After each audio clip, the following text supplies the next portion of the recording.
prior to the passage of RA 9003, local government units had limited resources and references in the management and disposal of solid wastes.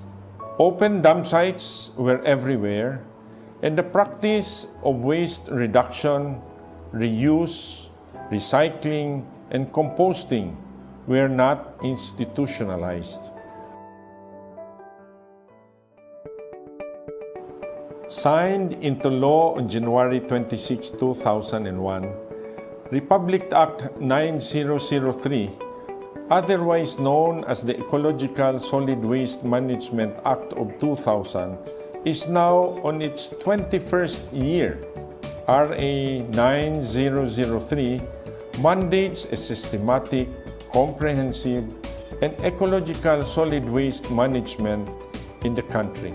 The Department of Environment and Natural Resources, through the Environmental Management Bureau, is tasked to provide technical and other capability-building assistance and support to LGUs in the development and implementation of local solid waste management plans and programs. Over the years, EMB Central Visayas was able to accomplish several programs and projects for the implementation of this law. To date, the Environmental Management Bureau Region 7 was able to fund a total of 117 materials recovery facilities. 40 of these were turned over with a bio, non-bio shredder to the different local government units. Pag last 2021, tagan mi og biocomposter sa iimbit. So mao na nga karon dili nami naglisod sa amo ang biodegradable sa barangay kay tungod nga naaman ang biocomposter. We have also inaugurated Dumaguete City's Central Materials Recovery Facility, which will be a model MRF. Our material recovery facility, ang operation gud start siya April 16, 2021. We have different equipment inside our material recovery facility. So we have 2 conveyors. So ang atong 2 conveyors, maka-segregate niya more or less 30 tons per day. Ang atong segregation diya makuha nato are the residual waste. Makuha nato ang atong mga bottles, PET bottles, cartons, styro, ug ang ato ang mga biodegradable. Part sa atong facility po nga hinatay sa DNR is ang ato ang plastic to chair facility. By the way, ang usa ka chair nato ka-process mi og 25 kilos ka plastics para atong gamon og usa ka chair. By the way, we have 2 units of biocomposters and shredders given by DNR ANB. So ang capacity sa ato ang biocomposter is 1 ton na siya. Karon nanagyud mi dagan kay fertilizers coming from the finished product of our biocomposter. Kay daghan man ming koko diri sa Dumaguete, so dagang butong, no? So ang atong mga butong, ato nang siyang gi-shred, amo siyang gigama og coco pole. Na ato to siya ibaligya puhon para part sa enterprise namo. So aside from that, we have equipment also, mga plastic shredders nga among gi-shred ang mga residual waste, no, like kaning mga single-use plastic, atong mga wrappers, styro, amo na siyang gi-shred. Dayong ato na siya kay naman mi concern plastic densifier. So ang atong plastic densifier, ang end product niya is ato ang plastic paver. Sa 10 kilos nga shredded nga mga single-use plastic ba o mga chichirya wrappers na tanan. Sa 10 kilos ana niya makagama mi more or less og mga 16 ka pieces nga plastic paver. So karon na natay natigo mga plastic paver kamo po ning gamiton pod sa among boulevard pohon. From May 4 to June 30, first batch namong pagbaligya gid ana niya, nakahalin mi og 469,000, no? Then pag second batch na pod, nakahali na pod mig 453,000. So, dako jud siya kaayo nga halin sa among recyclables. Actually, si Mayor pod na-amaze pod siya kay naagid ay kwarta sa basura, no? The facility earns approximately 500,000 pesos a month and provides a livelihood for waste pickers through proper and sustainable solid waste management. In compliance with Section 37 of RA 9003, we have closed 27 dump sites and downloaded 21.8 million pesos to aid some of the local government units for their safe closure and rehabilitation plan implementation. Ang atong dump site was fully rehabilitated last March 2, 2022. Kini atong project duha man ni, phase 1 and phase 2. The phase 1 was funded by the local government of 8 million plus the phase 2 is funded by the AMB 7 of almost 7 million plus. Kining tanan di gini makabot namo o magbalampuson mi sa among pag-rehabilitate aning among open dump site kun dili tungod una then Regional Director of AMB7 si Director William Cuñado sa iyang ayuda nga gihatag kanamo, and then sa paningkamot sa among kanhi mayor nga very energetic yung mayor, then Mayor Babayao. And also in continuing the project, ako pong pasalamat sa atong bagong mayor karon si Mayor Jane Yap.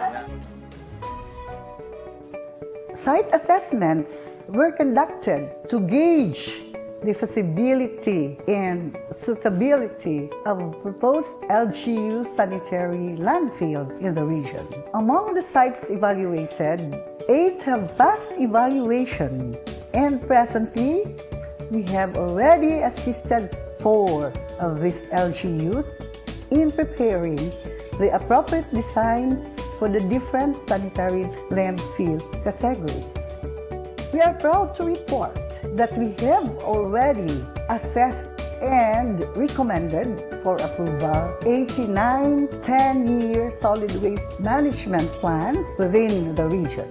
These plans, more than being a requirement of the law, is very important as it guides and directs the future strategy of the local government unit on how they are going to manage the waste and how they are going to implement it in their area of jurisdiction.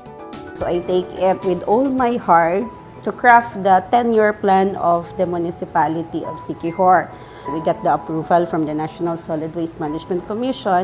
We started lang paunti-unti. We educate the barangay. The most important there is the proper information and the awareness of the barangay officials, because the barangay is what we call our frontliners, no? Parang sila talaga yung napakalaking role ng barangay officials because they are directly involved in the implementation in the household level.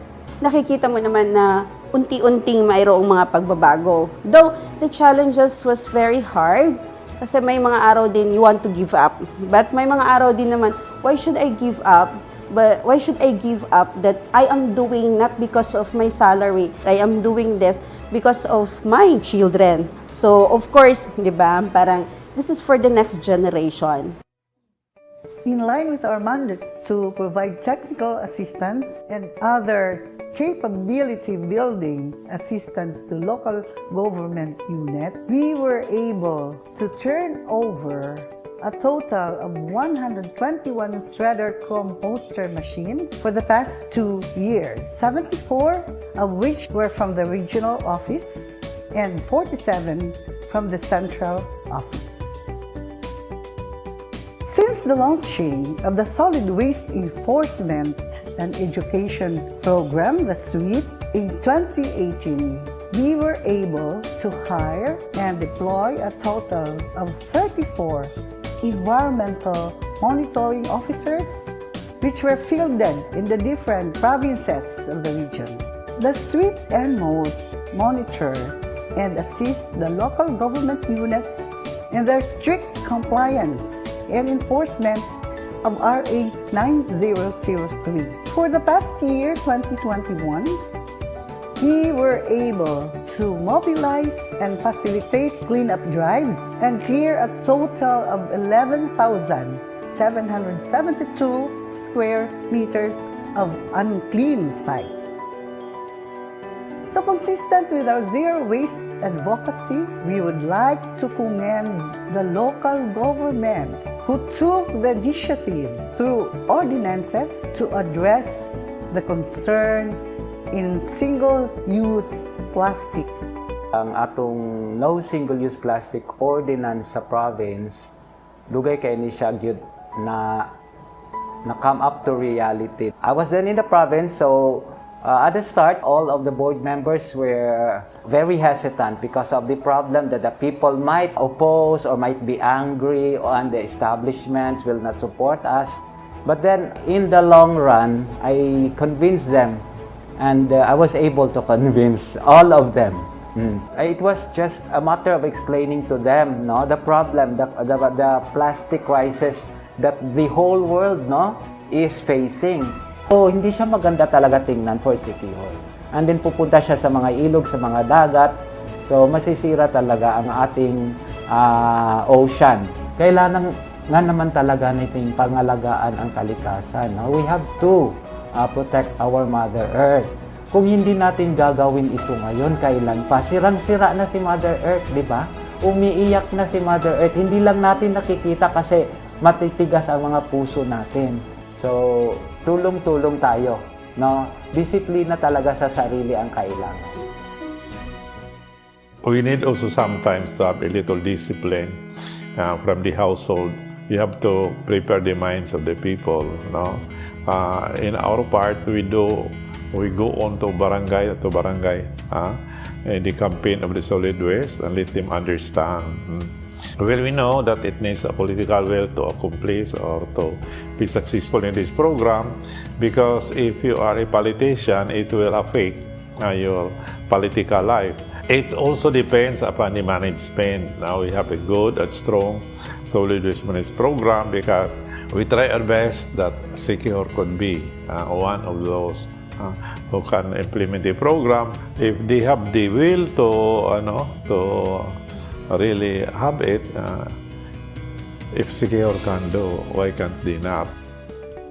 As of this year, 2022, 63 local government units in Region 7 have already formed part of their policy for plastic use regulation.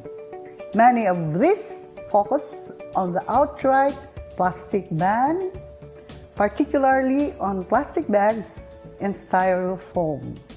Other approaches include the prohibiting of using disposable products like plastic containers, cutleries, straws, and stirrers.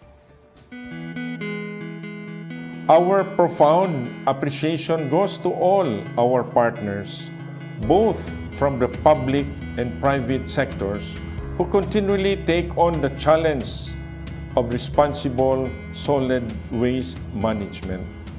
Inasmuch as we cannot do it alone, their commitment emphasizes the importance of shared responsibility in the sustenance of reaching our goal to have a healthier and cleaner environment. Let us all bear in mind that segregation at source plays a vital role in the management of our solid wastes. Without segregation, our accomplishments would not have been possible. We know that we still have a very long way to go, but definitely we are in high hopes that we are getting there.